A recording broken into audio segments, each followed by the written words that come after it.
Right, so I want to talk about and try and explain as best possible metabolic adaptation.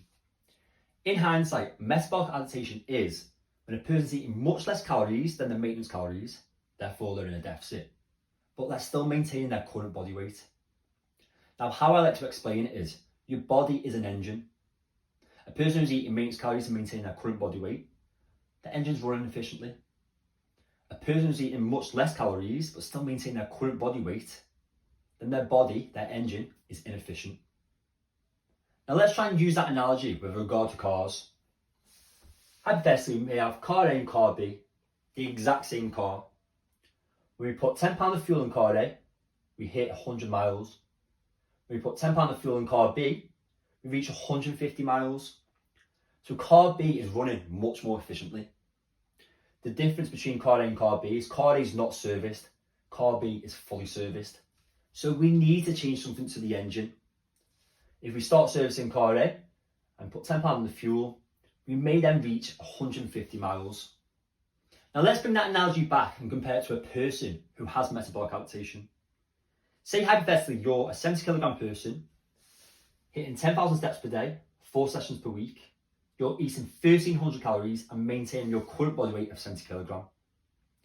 When I calculate your calories, they ought to be 2,000 calories to maintain your current body weight of 70 kilogram, hitting 10,000 steps per day on 4 sessions per week.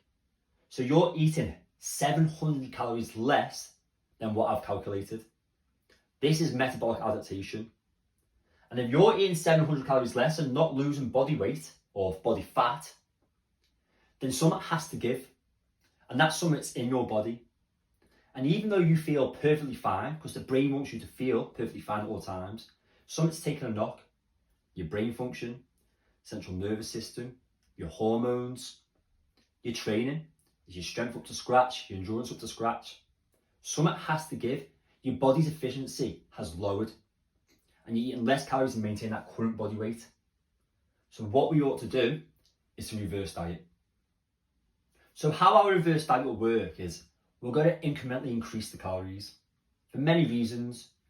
We don't want to jump up from the 1,300 up to the 2,000 because 700 calories is a big jump. So you may gain a tiny bit of weight. But also for a person who's been eating 1,300 calories and maintain that current body weight, mentally it's going to be so hard to increase the calories without thinking, I'm going to put on weight, I'm going to get fat. So again, we incrementally increase the calories, whether it's every 7 days, 10 days, or even 14 days, and we hold those calories. And we slowly build them all the way back up to your maintenance calories, where we will create a reset and hold them there for give or take 2 weeks. And then once you've sat at and held those maintenance calories for give or take 2 weeks, 10 days at the very least, this is the phase that I like to call the reset, because you reset the metabolism, give the body enough energy to be as efficiently as possible. And the game plan then can be a lot easier, whether that's to go back into a cut, whether that's just to set maintenance calories, or even to go into a build. But once you've hit any of those game plans, always bring yourself straight back to your true maintenance calories.